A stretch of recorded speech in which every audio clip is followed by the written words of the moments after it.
Жана ал жакта жакын финалда индиялык балбан менен күрөш жүргүзөрүн белгилеп коёлу. 70 килограммга чейинки салмак чембирдик. Чейрек финал. Орозбек Токтомамбетов. Иорданиялык Орт Шамайл Тач Элдин Исаков аттуу балбан менен кезгелет. Иорданиялык балбанга чучугулак жакшы түшкөн, ал биринчи бөлүктө бош калган. Ал эми Орозбек Токтомамбетов болсо буга чейинки баскычта түркиялык тажрыйбалуу Сербет Жошкунду уткандыгын кошумчалап кетели. Орозбек Токтомамбетов акты өттү, эми эң негизгиси жерге кулатыш керек атаандашын. Ой. Азамат Экупай андан нары атаандашын айландырууга болгон аракет. Узун бойлуу, бир аз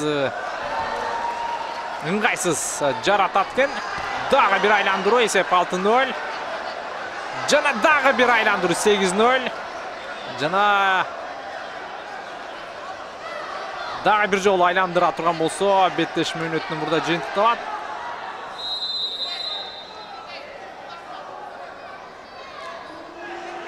Жок. Эмичи. Жок. Болбоду, жана каласын ышкырыгы жаңырды. Орозбек Токтомамбетов 1 мүнөттүн ичинде 8 упайды өз капчыгына салды, өтө жакшы.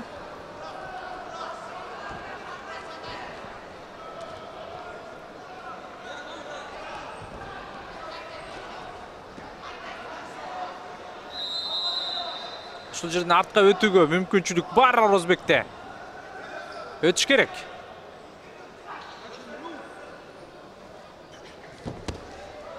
Жок, ой, кооптуу учур. Исаков. Эми Иорданияда албетте күрөш өнүккөн деп айта албайбыз. Ошол себептен бул жактагы бир упай Токтомамбетовго атаандашы килемдин сыртына чыгып кеткендиги үчүн. Эми чучугулак Орозбек үчүн ыңгайлуу түшкөн. Чейрек финалдагы балбандардын ичинен эң эле алсызы дейли. Ушул Исаков болчу. Жана Экупай бар.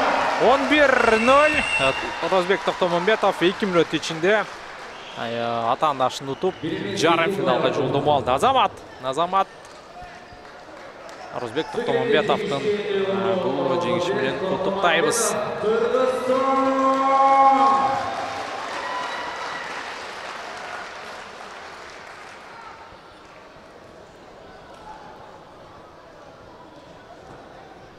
On mat C, please welcome 57 kilo contest in red representing Georgia, Dekar Bidashvili, in blue from Kazakhstan, Abzal Okena. Орозбек Токтомамбетовдун ичеримдүү жеңиши. Бул салмакта дагы бир балбаныбыз бар. Эрназар Акматалиев